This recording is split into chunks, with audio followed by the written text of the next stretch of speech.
Oui, Saint-Esprit,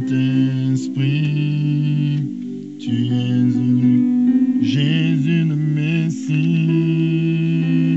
Jésus le Messie, tu es Jésus le Messie, tu es Jésus mon roi, Jésus mon roi, tu es élevé.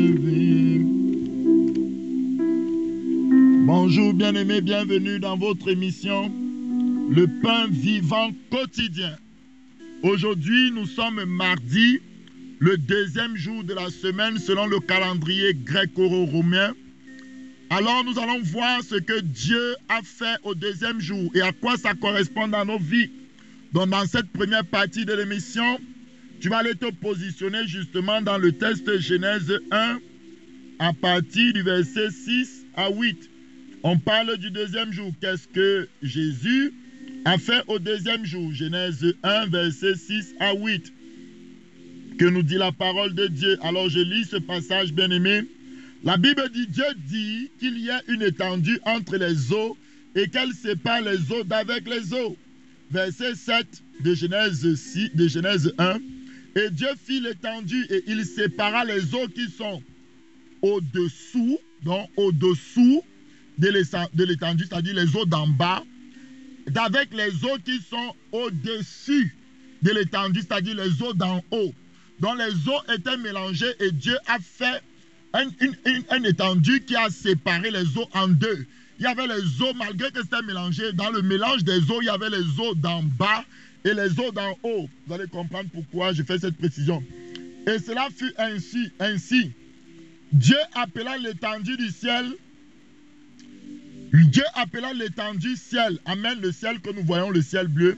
Ainsi il y eut un soir et il y eut un matin. Ce fut le second jour. Tu vas me dire, pasteur, à quoi ça correspond? On va te positionner dans Hébreux 4, verset 12 à 13. Tu vas maintenant comprendre ce que Dieu a fait. Hébreux 4, verset 12 à 13. Dieu a séparé d'abord les eaux d'en dessous, dans les eaux d'en bas, des eaux d'en haut. Hébreux 4, verset 12. On peut commencer au verset 11. Que nous dit la parole? Efforçons-nous donc d'entrer dans ce repos, afin que personne ne tombe en donnant le même exemple de désobéissance. Bien-aimé, ne sois pas désobéissant envers la parole. Verset 12, voilà maintenant la signification de ce que tu viens de lire de cette séparation. Car la parole de Dieu est vivante et efficace. Écoute-moi ce matin. Plus tranchante qu'une épée quelconque, à deux tranchants, pénétrante jusqu'à partager âme et esprit. Tu as vu? Tu as vu, âme et esprit, eau d'en bas. Donc l'âme, c'est les eaux d'en bas. Écoute-moi. L'âme, c'est les eaux d'en bas et l'esprit, c'est les eaux d'en haut. Parce que ton homme intérieur est à l'image du Saint-Esprit. Souvent, on compare l'Esprit de Dieu à l'eau de vie. Alors, à l'intérieur de toi, il y a un homme intérieur qu'on ne peut pas voir avec les yeux physiques, mais pourtant qui existe bien et bien. Et la parole de Dieu a pour rôle de séparer. Tu ne dois pas simplement marcher comme un être charnel, mais tu dois connaître ton âme et tu dois connaître ton esprit. Donc, c'est les eaux d'en bas. Donc, comme on a lu dans Genèse 1, verset 7, ça sépare les eaux d'en bas d'avec les eaux d'en haut. Donc, la parole de Dieu est une épée. Écoute-moi, cette parole est une épée tranchante qui va séparer l'âme et l'esprit, jointure et moelle. La jointure, c'est là où les os se regroupent. Les jointures, il y a le coude, il y a le genou, il y a les chevilles, c'est ça les jointures. Et la moelle, c'est quoi? La moelle, c'est la substance qui est dans les os, qui remplit les os physiques. Donc ici, et puis on continue, elle juge les sentiments et les pensées du cœur. Nulle créature n'est cachée devant lui, mais tout est à nu et à découvert aux yeux de celui à qui nous devons rendre compte. Donc, au deuxième jour, Dieu veut faire quoi? Dieu veut juger les mauvais sentiments qu'il y a dans ton cœur. Il veut séparer les pensées d'iniquité. La Bible dit que vos pensées ne sont pas mes pensées. Alléluia. Abandonnez vos mauvaises voies, abandonnez vos penchants, vos mauvais penchés, vos pensées d'iniquité. Alors, chaque mardi, nous allons voir la transformation par la transformation intérieure, par le renouvellement de la pensée, parce que la parole de Dieu va aller profondément, comme au deuxième jour, Dieu a séparé les eaux d'en bas, Dieu séparera ton âme de ton esprit, Dieu te montrera les choses qui ne vont pas dans ta vie, afin que tu puisses obéir et entrer dans le repos. Il a dit, vous qui êtes fatigués et chargés, venez à moi, je vous donnerai mon joug. Je vous ai dit, le joug correspond à ce que Dieu a fait, et mes instructions. Donc il faut l'obéissance, c'est pourquoi on a lu dans le verset 11 de Hébreux 4 qu'il faut obéir afin d'entrer dans son repos. Aujourd'hui, tu vas voir, la parole va te montrer la première chose que nous allons traiter. Car la Bible dit que nul ne cache, rien n'est caché devant cette parole. C'est l'idolâtrie. Je vais te montrer aujourd'hui que l'idolâtrie agit. Tu vas te positionner, mon frère, dans Matthieu 6, verset 24. La première chose, c'est l'amour de l'argent. La parole va entrer profondément dans ton âme ce matin. Matthieu 6, verset 24 dit ceci, lis avec moi à haute voix. Matthieu 6, verset 24 dit clairement, nul ne peut servir deux maîtres, car ou il haïra l'un et aimera l'autre, ou il s'attachera à l'un et méprisera l'autre. Vous ne pouvez servir Dieu et maman. Dans l'amour de l'argent, tu ne peux pas servir Jésus et maman. Je vais te montrer aujourd'hui que l'idolâtrie tapit dans le cœur des enfants de Dieu. Alors le premier cas, la preuve qu'il y a l'amour de l'argent. La preuve, Dieu dit ici par Jésus-Christ que personne ne peut servir Dieu et maman. La parole va entrer, la parole va pénétrer ton cœur ce matin. Regarde la parole épée qui vient vers toi. Écoute ceci. Premier cas, je vais te montrer que l'idolâtrie de l'argent, l'amour de l'argent est dans nos cœurs. Regarde, regarde, regarde. Imagine-toi aujourd'hui qu'on te dit que tu as un travail qui va te payer 500 000 $. Si tu es en Europe, 500 000 €. Si tu es au Canada, aux États-Unis, 500 000 $. Amen. Si tu es au Cameroun, imaginons 5 millions de francs CFA. Mais il y a un bus qui va passer tous les soirs à partir de 4h30. Et le bus ne va que prendre les 50 premières personnes pour les amener au travail. Et quand ils vont arriver là-bas, ils vont travailler et ils vont avoir cet argent. Bien aimé, je te dis, tu vas te lever, même à 4 heures.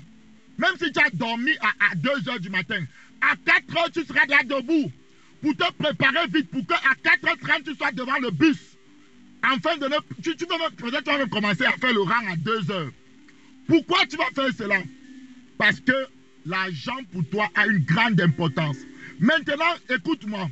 Si l'église fait un programme de prière et on dit qu'il faut se réveiller par exemple à 4h30 du matin, tu vas donner tous les prétextes pour lesquels tu ne peux pas participer à ce programme. Tu vas dire, oh Seigneur, j'ai beaucoup travaillé hier, je suis fatigué. Qu'est-ce que tu es en train de montrer par là? Jésus a dit, ou il aimera l'un, ou il haïra, ou il méprisera l'autre.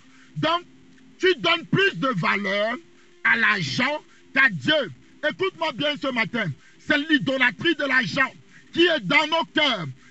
On va donner des prétextes. Si un programme de prière, on va dire non, c'est trop tôt. Oh, je dois travailler demain. Ça veut dire quoi? Pourquoi? Quand c'est le travail qui va te payer, tu te réveilles tôt, tu fais tous tes efforts pour être à l'heure. Mais quand c'est l'église, tu traînes des pas, tu dis tout dans ton cœur, c'est les mêmes choses qui sont prêchées. Parce que tu vas honorer plus l'argent et tu vas mépriser Dieu sans te rendre compte. C'est une idolâtrie. Et ce matin, je vais te montrer par plusieurs autres cas à partir de demain, parce que la première partie de cette émission est finie. Nous allons voir comment la parole va entrer profondément pour nous montrer ce qui est dans nos cœurs. Alors, après une courte pause, on va continuer l'enseignement sur le baptême au nom puissant de Jésus de Nazareth. Soyez bénis.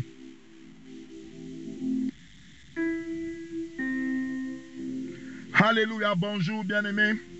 Bienvenue dans la deuxième partie de cette émission. Alors nous sommes en train de parler du baptême d'eau depuis un certain moment et depuis plusieurs jours, je vous ai montré que l'engagement d'une bonne conscience, c'est beaucoup plus que le fait d'être adulte, le fait d'aimer Dieu. Non, c'est une œuvre que Dieu a faite par la croix et qui a purifié notre conscience et qui nous rend purs devant Dieu. Alors je vous ai montré que Les gens de l'Ancien Testament, malgré qu'ils étaient adultes, Dieu n'avait pas initié le baptême d'eau là-bas parce que personne ne pouvait avoir une bonne conscience. Donc la bonne conscience, en fait, ce n'est pas simplement le fait de dire que je veux servir Dieu, je le connais, non. C'est le fait que Jésus ait sanctifié ta conscience. Jésus, par son sang, t'est rendu vierge. Il y a souvent, je vois des personnes, on les prêche l'évangile, ils acceptent, ils pleurent même devant toi. Donc, tu sens que Dieu a touché son cœur profondément. Et il vient d'accepter le Seigneur Jésus. Et puis tu lui dis, bon, la prochaine étape, c'est qu'il faut passer par les eaux du baptême. Il te dit, non, pasteur, il faut d'abord que je confesse, il faut d'abord que je fasse ceci.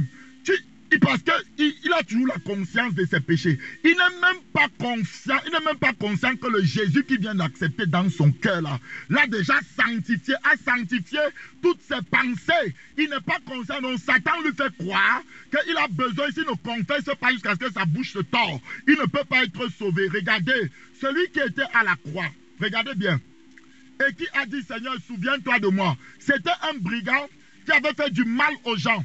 Combien de péchés il a confessé? Bien-aimé, je te pose même la question aujourd'hui. Il y a 3 jours, qu'est-ce que tu as fait? Tu ne peux pas me dire tout ce que tu as fait pendant toute la journée de manière sans oublier quelque chose, juste 3 jours.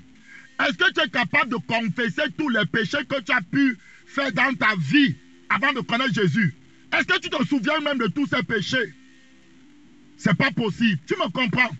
Jésus seul suffit pour te sanctifier. Oui, le Saint-Esprit peut te mettre à cœur de dire certains péchés à haute voix. Il n'y a pas de problème. Mais ta foi doit être fixée sur Jésus. Voici quelqu'un qui vient d'accepter Jésus. Il s'est mis même à pleurer. Il a reconnu que ouais, Jésus, si vraiment... Mais maintenant, dit Baptiste, dit que non. Je dois d'abord faire ceci. Comme si Jésus qui était entré dans sa vie n'est pas suffisant. C'est ce qu'il va faire là après. Qui va maintenant le rendre plus. Non.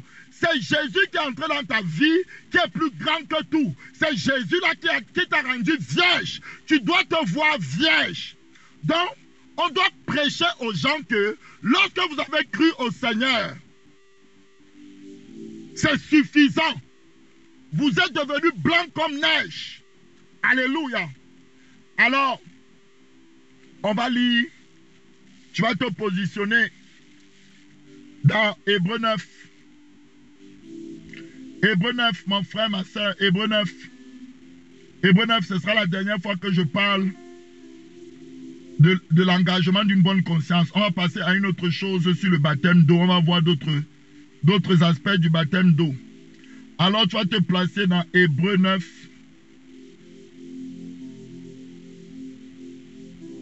Hébreux chapitre 9, à partir du verset... Hébreux chapitre 9, place-toi à partir du verset 23. Il est donc nécessaire, puisque les images des choses qui sont dans les cieux devaient être purifiées de cette manière, que les choses célestes elles-mêmes le fussent par des sacrifices plus excellents que cela. Car Christ n'est pas entré dans un sanctuaire fait de main d'homme, en imitation du véritable, mais il est entré dans le ciel même, afin de comparaître maintenant de comparaître pour nous devant Dieu. Et ce n'est pas pour s'offrir lui-même plusieurs fois, tu écoutes ça, qu'il est entré, mais comme le souverain sacrificateur entre chaque année dans le sanctuaire avec le sang étranger, parce que dans l'ancienne alliance, toutes les années, il fallait faire le sacrifice annuel. Il y avait un jour, une cérémonie où le souverain sacrificateur devait entrer dans le lieu très saint. On devait même attacher des clochettes à ses pieds parce que si Dieu n'acceptait pas le sacrifice, il devait mourir là-bas. Donc, quand il marchait, les clochettes faisaient du bruit. C'est comme ça qu'on savait qu'il était toujours vivant. Mais de toute l'histoire juive, on n'a jamais entendu qu'un souverain sacrificateur est mort dans le lieu saint en offrant le sacrifice annuel. Et quand il sortait de là, il prononçait le nom de Dieu que les Juifs interdisent qu'on prononce, c'est-à-dire Yahweh, je suis. Il prononçait ce nom-là et tout le peuple se prosternait pour dire, oh, gloire à toi Seigneur, tu as accepté le sacrifice annuel, tu as pardonné tous nos péchés en cette année. Alléluia, est-ce que vous comprenez? Et ça devait se faire chaque année. Pourquoi?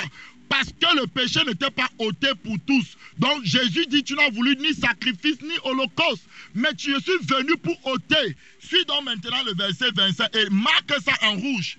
Regarde, autrement il aurait fallu qu'il eût souffert plusieurs fois depuis la création du monde. T'as entendu? Jésus n'a que souffert une fois, mais pourquoi? parce que son sacrifice a suffi. Tandis que maintenant, à la fin des siècles, il a paru une seule fois pour abolir. Abolir veut dire que le péché n'existe plus. Jésus a détruit le péché total. Aux yeux de Dieu, Dieu ne voit pas le péché. Le sang de Jésus a satisfait Dieu. Quand Dieu nous envoie prêcher, ce n'est pas parce que c'est pour que les gens puissent simplement accepter Jésus et qu'ils soient sauvés. Dieu, quand il te voit, quand tu acceptes Jésus, Dieu te voit blanc. Tu n'es pas un péché, il n'y a pas une tache sur ton vêtement. Maintenant, chaque jour que tu vis, tu dois continuer à te sanctifier. Si tu pêches, l'apôtre Jean nous dit que le sang de Jésus, il est fidèle juste pour nous pardonner nos péchés et le sang de Jésus nous purifie donc. Donc tu comprends que c'est le même sang qui a coulé il y a 2000 ans qui te purifie de tout péché. Alors bien aimé, pour la partie de la bonne conscience, je crois que tout le monde a bien compris l'importance. Ne te laisse plus culpabiliser par Satan. Tu es une vierge du Seigneur. Tu es blanc comme neige parce que tu as accepté Jésus. Jésus a sanctifié ton cœur. Alors demain, nous allons voir la deuxième partie du baptême qui est très importante. Nous sommes morts avec lui. Et je vais vous révéler des choses intéressantes. Alors soyez bénis. Que la grâce de Dieu soit sur vous. Partagez cet audio partout.